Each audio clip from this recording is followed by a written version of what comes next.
नमस्कार, आप देख रहे हैं अपना बिहार। आपके साथ मैं हूं शिप्रा झा। बुलेटिन की शुरुआत करेंगे इस वक्त की बड़ी खबर के साथ। पटना से बड़ी खबर है, जहां 7 फरवरी को दिल्ली जाएंगे सीएम नीतीश कुमार। पीएम मोदी से मुलाकात करने के लिए मुख्यमंत्री नीतीश कुमार 7 फरवरी को दिल्ली जाने वाले हैं। जेपी नड्डा और अमित शाह से भी नीतीश कुमार की मुलाकात होगी। आपको बता दें, ये दौरा 2 दिन का होगा। 2 दिन के दौरे पर दिल्ली जाने वाले हैं सीएम नीतीश कुमार। 8 फरवरी की शाम वापस पटना लौट आएंगे। 28 जनवरी को सरकार का गठन हुआ है और उसके बाद ये पहली मुलाकात है मुख्यमंत्री नीतीश कुमार की प्रधानमंत्री मोदी से। तो 7 फरवरी को दिल्ली जाने वाले हैं सीएम नीतीश कुमार। संवाददाता आनंद अमृतराज अधिक जानकारी के साथ जुड़े हुए हैं। आनंद, 2 दिवसीय दौरा मुख्यमंत्री का काफी अहम माना जा रहा है। क्या कुछ समझे इस मुलाकात के मायने? देखिए, बिहार में सियासी हलचल तेज है शिप्रा, और बिहार में एनडीए की सरकार बनी है और एनडीए सरकार बनने के बाद नीतीश कुमार ने शपथ भी ले लिया है और 9 मंत्रियों के साथ उनकी सरकार भी चल रही है। लेकिन अभी भी मंत्रिमंडल विस्तार के सहित कई ऐसी बातें हैं जिसे सुलझाना है, और इसी सिलसिले में नीतीश कुमार 7 फरवरी को दिल्ली जाएंगे और वहां पे उनके प्रधानमंत्री से महत्वपूर्ण मुलाकात होने वाली है। इसके पहले भी आपको याद होगा कि 4 फरवरी को प्रधानमंत्री का दौरा था जो किसी कारणवश टल गया था। तो नीतीश कुमार जब प्रधानमंत्री से मुलाकात करेंगे तो प्रधानमंत्री का बिहार में दौरा कब होगा इसकी भी बातचीत होगी, और बिहार की कई मांगे हैं जो प्रधानमंत्री से नीतीश कुमार समय समय से मांगते हैं, तो उस सिलसिले में बातचीत होगी। इसके अलावा कई सारी ऐसी बातें हैं जिसे लेकर भी मुख्यमंत्री की प्रधानमंत्री से मुलाकात होगी, और एक कड़सी मुलाकात भी माना जा रहा है।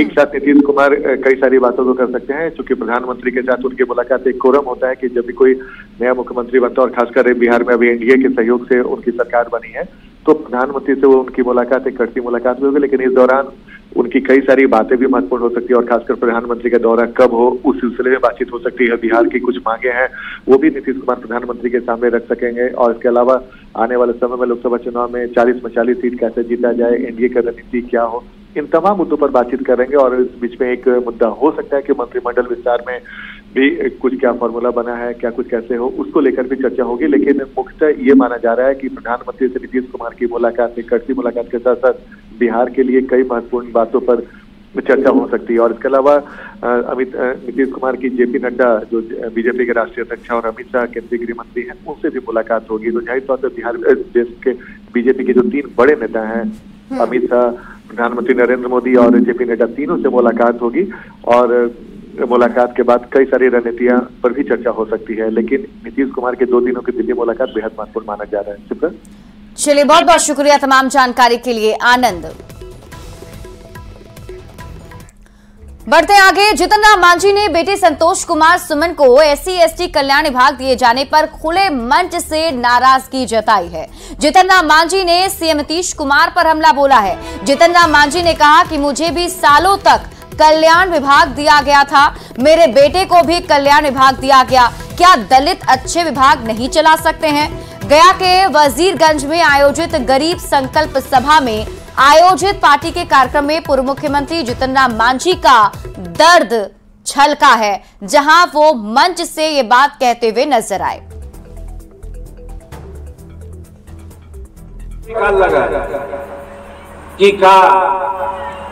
जीतन मांझी जो संतोष मांझी के बेटे बाप हलाई, ओकरो अनुसूचित जाति कल्याण विभाग और वो मंत्री बनले तो ओकरो अनुसूचित जाति कल्याण विभाग का हमनी के खाली यही विभाग है?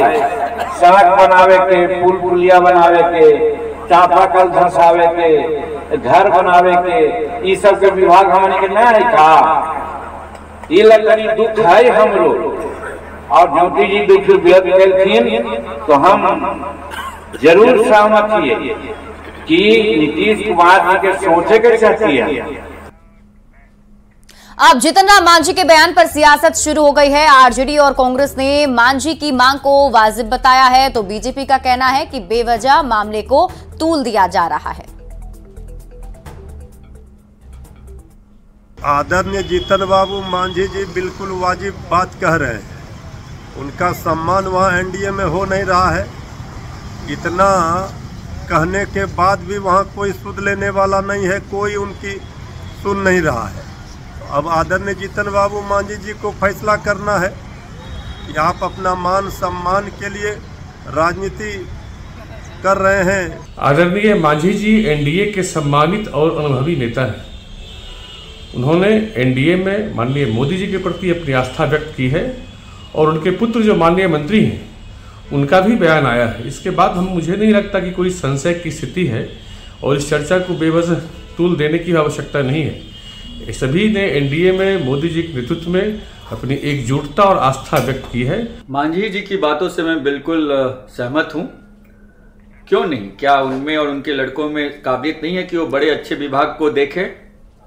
बीजेपी और बीजेपी की और एनडीए की जो मानसिकता यही है, दलित विरोधी मानसिकता है उन लोगों की।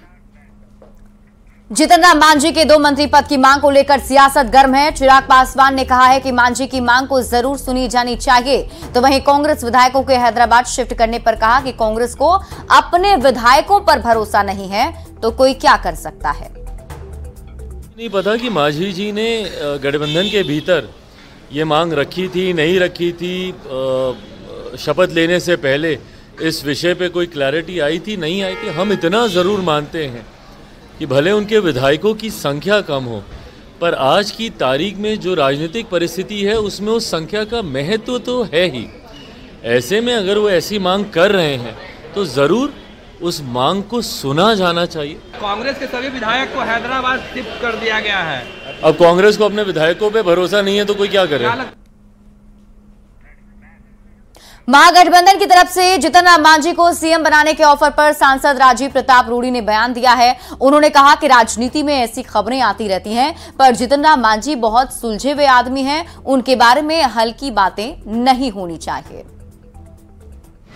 हम सब लोग को लेके चलते हैं और मुझे लगता है कि मांझी जी सुलझे हुए नेता है, ऐसा कोई विषय नहीं होना चाहिए। क्या मांझी जी रहेंगे आप लोगों के साथ, क्योंकि मुख्यमंत्री बनाने के ऑफर है? आपको क्या पता है?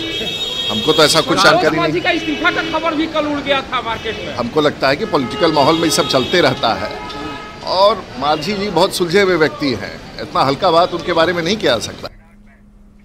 बिहार के दोनों डिप्टी सीएम ने आज पीएम नरेंद्र मोदी से मुलाकात की है और मुलाकात के बाद सम्राट चौधरी ने कहा कि पीएम मोदी से बिहार के विकास के मुद्दे पर बात हुई है। पीएम मोदी के कमिटमेंट को आगे बढ़ाएंगे। साथ ही सम्राट चौधरी ने कांग्रेस विधायकों को हैदराबाद शिफ्ट करने पर भी निशाना साधा। सम्राट चौधरी ने कहा कि कांग्रेस देश में माहौल खराब करने की कोशिश कर रही है, तो डिप्टी सीएम विजय सिन्हा ने कहा कि इसे शिष्टाचार मुलाकात है। विजय सिन्हा ने कहा कि पीएम मोदी का मार्गदर्शन मिला, बिहार में विकास की गति को बढ़ाने पर बात हुई है।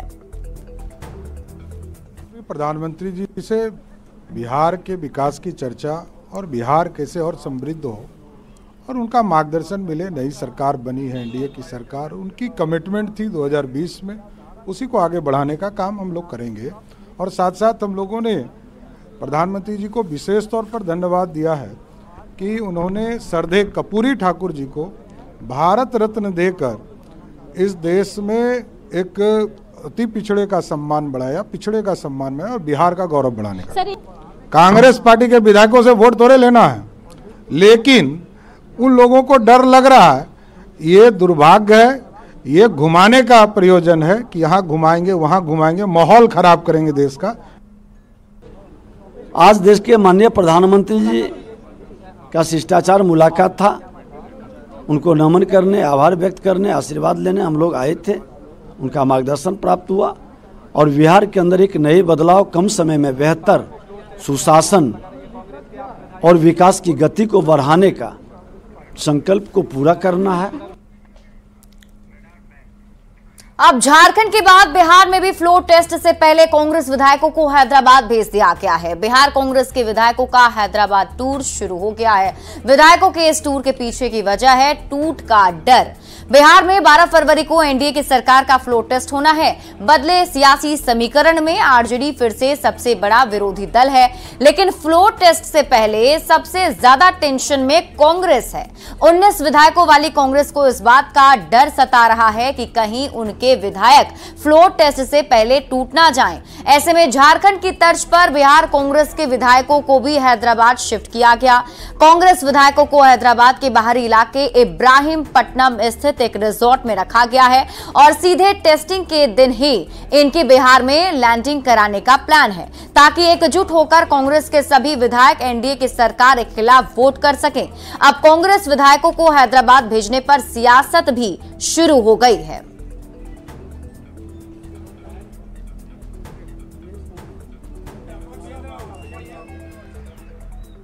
झारखंड के बाद अब बिहार के विधायक हैदराबाद में हैं। हैदराबाद के इस इब्राहिमपट्टनम इलाके में श्री नेचर्स वैली है और यहीं पर ये विधायक रुके हुए हैं।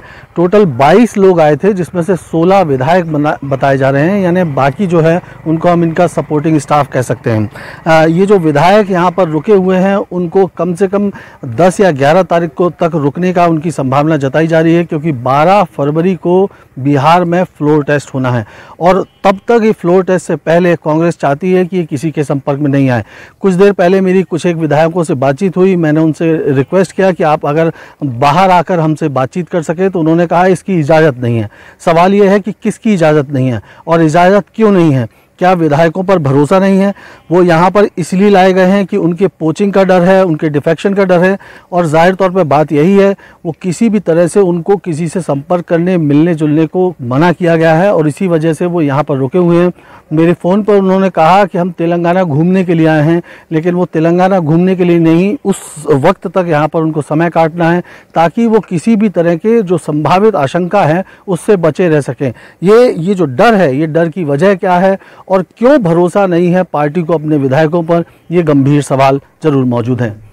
कैमरामैन मुत्तम के साथ संजय तिवारी, न्यूज़ 18 हैदराबाद। वहीं बीजेपी सांसद रामकृपाल यादव की कांग्रेस विधायकों के हैदराबाद शिफ्ट किए जाने पर निशाना साधा है। रामकृपाल ने कहा कि कांग्रेस डूबती नैया है, कांग्रेस को किसका डर सताने लगा, एनडीए को पूर्ण बहुमत है, कांग्रेस विधायकों से किसी ने संपर्क नहीं किया है। चले गए भाई, पूछिए ना कांग्रेस से। अरे कांग्रेस डूबती हुई नैया है, कौन चढ़ेगा? खत्म होने वाला है कांग्रेस, जो चढ़ेगा सो जाएगा। कहाँ ही लेके चले गए? किससे डर हो गया? किसने अप्रोच किया इन लोगों को, कांग्रेस पार्टी के विधायकों को? एनडीए को पूर्ण बहुमत है और फ्लोर जब टेस्ट होगा आप देखिएगा बहुमत साबित हो जाएगी। ये डर के मारे भागे जा रहे हैं क्योंकि इनके विधायक टूटने वाले हैं, जाने वाले हैं। तो कांग्रेस के विधायकों को अलग शिफ्ट किए जाने पर डिप्टी सीएम विजय कुमार सिन्हा ने कांग्रेस पर हमला बोला है। विजय सिन्हा ने कहा कि कांग्रेस और आरजेडी के लोग डरे हुए हैं, कांग्रेस की जमींदारी वंशवादी प्रवृत्ति है, कांग्रेस विधायकों को बंधुआ मजदूर की तरह अपमानित कर रही है, कांग्रेस का लोकतंत्र में विश्वास नहीं है। राजद के लोग डरे हुए हैं, उनकी जो वंशवादी जमींदारी प्रवृत्ति है और विधायकों को बंधुआ मजदूर के तरह रख करके उसे अपमानित करते हैं। सम्मान का भाव नहीं है, लोकतंत्र में विश्वास नहीं है, जिसके कारण ये परिस्थिति उत्पन्न होती है। विधायक जनता के जनादेश को लेके आता है, वो निर्णय करने में सक्षम है, स्वतंत्र है, पार्टी को उस पर विश्वास होनी चाहिए।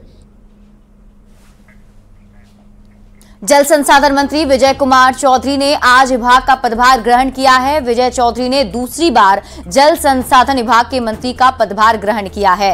विजय चौधरी ने कहा कि बिहार को बाढ़ से निजात दिलाने और हर खेत तक पानी पहुंचाने की प्राथमिकता रहेगी। साथ ही तेजस्वी यादव के बिहार में खेला होने के बयान पर उन्होंने कहा कि सरकार के पास बहुमत का आंकड़ा है, कहीं कोई खेला नहीं होना है, सरकार फ्लोर टेस्ट में बहुमत सिद्ध करेगी। कि फ्लोर टेस्ट होगा और सरकार को बहुमत मिलेगा। अगर यही खेला है तो खेला होगा। राजद कोशिश कर रहे हैं कि कहीं से टूटे। अरे कोशिश करना तो हर आदमी अपने अपने तरीके से कोशिश करता है, लेकिन अंत में सच्चाई तो प्रजातंत्र में गणित का खेल होता है ना। और हम लोगों के सरकार के पक्ष में बहुमत है, ये सब जानते हैं, बिहार जानता है। मंत्री सुमित सिंह ने भी विज्ञान प्रौद्योगिकी एवं तकनीकी शिक्षा विभाग का पदभार ग्रहण कर लिया है। सुमित सिंह ने कहा कि उन्हें खुशी है कि फिर से ये विभाग उन्हें मिला है। टूट के डर से कांग्रेस के विधायकों के हैदराबाद जाने के मामले पर सुमित सिंह ने कहा कि कांग्रेस के विधायकों से हम लोगों को कोई लेना देना नहीं है। एनडीए गठबंधन अपने विधायकों से मतलब रखता है। सिर्फ 16 विधायक हैदराबाद गए हैं, लेकिन बाकी विधायक कहां हैं? वहीं तेजस्वी यादव के खेला वाले बयान पर कहा कि हम लोग भी थोड़ा बहुत खेलना जानते हैं, इसलिए तो खेल गए। महसूस कर रहा हूँ कि बहुत से ऐसे कार्य थे जो अब बिल्कुल मुकाम तक पहुँच चुके थे, और मुझे ये लग रहा था कि जब वो मुकाम तक पहुँच रहा है तो शायद हो सके कि ये विभाग हमारे पास रहे या ना रहे। लेकिन मैं सौभाग्यशाली मानता हूँ और अपने नेता को धन्यवाद देता हूँ कि उन्होंने पुनः मुझ पर विश्वास जताया और इसी विभाग का मंत्री मुझे बनाया। कांग्रेस के विधायक से हम लोगों को क्या लेना देना? कांग्रेस के विधायक से हम लोगों को क्या लेना देना? हम लोग अपने विधायकों को जानते हैं। एनडीए गठबंधन के लोग हम लोग अपने विधायकों से मतलब रखेंगे, और वहाँ भी तो कम ही है ना। अगर 16 गए हैं तो कम ही है, इसलिए ये भी सोचिए कि बाकी जो नहीं गए हों कहाँ हैं। आरएलजेडी सुप्रीमो और पूर्व केंद्रीय मंत्री उपेंद्र कुशवाहा ने आरजेडी और तेजस्वी यादव पर हमला किया है। उन्होंने कहा कि जब तक वे नीतीश कुमार की कृपा से सरकार में बने हुए थे तब तक उनके लिए सब ठीक था। अब सरकार से बाहर हो गए तो वही लोग उनका विरोध कर रहे हैं। उन्होंने कहा कि विपक्ष को किसी भी काम का क्रेडिट लेने का कोई भी अधिकार नहीं है, सारा काम एनडीए सरकार ने किया है।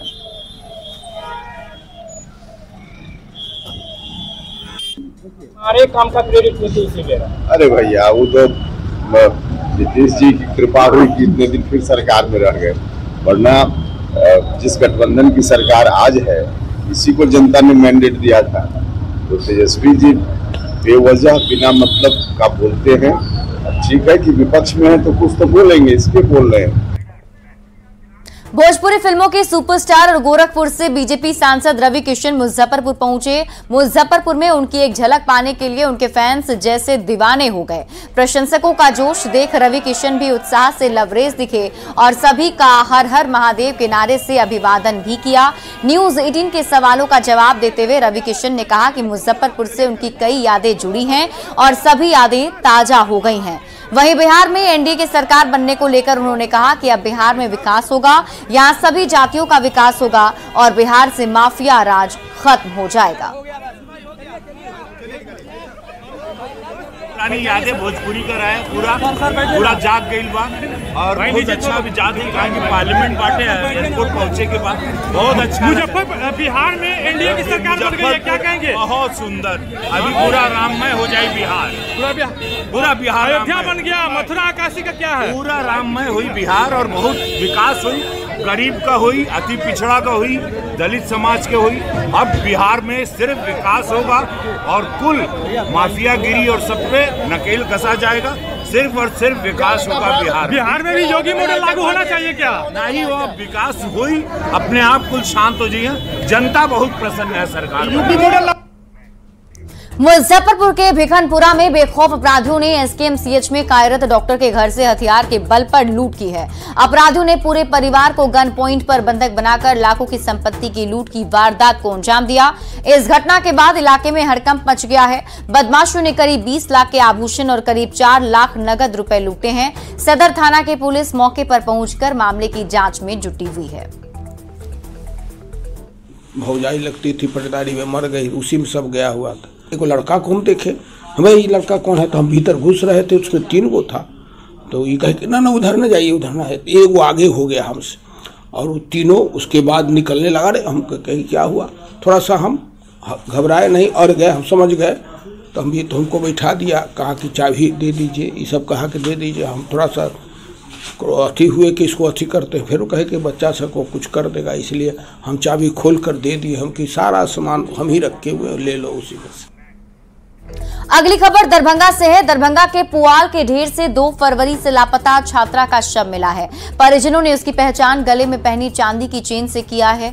ग्रामीण प्रेम प्रसंग से मामले को जोड़कर देख रहे हैं। वहीं परिजनों ने भी छात्रा की गुमशुदगी की शिकायत नहीं की, जिससे मामला संदिग्ध हो गया है। पुलिस ने फिलहाल शव को कब्जे में लेकर जांच शुरू कर दी है।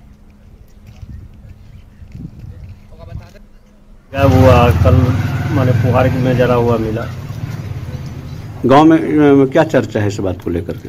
पुहार में मैं लापता था लड़की, पता था कि कोई लड़का के साथ भाग गया, मगर लड़की जला हुआ मिला। कमतौल के मंगरथा गांव की एक घटना है। वहां खेत के बीचों बीच पुआल का ढेर रखा हुआ था, बड़ा सा ढेर है, पूरा ढेर जला हुआ है और उसमें जले हुए बॉडी के कुछ अवशेष हमें मिले हैं। फिलहाल जाँच की जा रही है, डीएनए सैंपलिंग के लिए बॉडी को भेजा गया है, एफएसएल की टीम को बुलाया गया है। दानापुर के खगौल रोड पर 1 जनवरी को हुई सड़क दुर्घटना में युवक की मौत मामले में नया खुलासा हुआ है। हादसे में पुलिस गाड़ी की लापरवाही की वजह से दोनों की जान जाने की बात सामने आई। घटना का सीसीटीवी फुटेज भी सामने आया है, जिसके बाद यह खुलासा हुआ कि पुलिस की गाड़ी ने ही दोनों को टक्कर मारी थी। इतना ही नहीं, पुलिस गाड़ी से टक्कर लगने के बाद पुलिसकर्मी पीड़ित को तड़पता छोड़कर वहां से चले गए। परिजनों ने पुलिस पर जानकारी होने के बावजूद उन्हें 1 महीने तक गुमराह करने का आरोप लगाया है। अंत में डीजीपी और एसएसपी से गुहार लगाने के बाद अब मामला दर्ज किया गया है। दानापुर एएसपी के मुताबिक पुलिस ने जांच की और गाड़ी में सवार गश्ती दल के पुलिसकर्मियों को सस्पेंड कर उन पर कार्रवाई की जा रही है। हमारा प्रेशर हम लोग को डाला गया जबकि उन लोग को पता था पुलिस का गाड़ी मारा है। Danapur police pressure, Danapur police प्रभारी था वो। कौन थे, नाम पता है? नहीं, नाम तो नहीं बता सकते, नाम नहीं पता। अच्छा, हाँ, उसके बाद फोर्स किया गया हम लोग को, जो नहीं मिलेगा तुम लोग को डेड बॉडी जब तक तुम लोग एप्लीकेशन इस तरह नहीं लिखोगे, पुलिस ने कहा। हाँ, तो हम लोग को तो दिमाग उस समय ठीक नहीं था। हम लोग क्या जानते हैं जो कौन गाड़ी मारा है। फिर बाद में हम लोग को सीसीटीवी फुटेज निकलवाए, हम ही लोग निकलवाए, पुलिस लोग कुछ नहीं किया। हम ही लोग निकलवाए तो उसमें तो साफ पता चल रहा है जो पुलिस का वाहन है, बोलेरो गाड़ी है, उसका नंबर भी है, सारा चीज है मेरे पास, सारा एविडेंस है मेरे पास। दिसंबर की रात को शाहपुर थाना की गश्ती गाड़ी से एक बाइक की टक्कर होने और 2 युवकों की मृत्यु होने की खबर सामने आई थी। इस घटना के कांड को दर्ज कर लिया गया है शाहपुर थाना अंतर्गत और यह अनुसंधान अंतर्गत है। जो भी पुलिस के जवान एवं पदाधिकारी उस गाड़ी पर सवार थे उनको निलंबित करके उन पर जांच की जा रही है। इस कांड को गंभीरता से लेकर अनुसंधान किया जा रहा है। और फिलहाल इस बुलेटिन में अभी के लिए बस इतना ही। आप देखते रहिए न्यूज़ 18 बिहार झारखंड।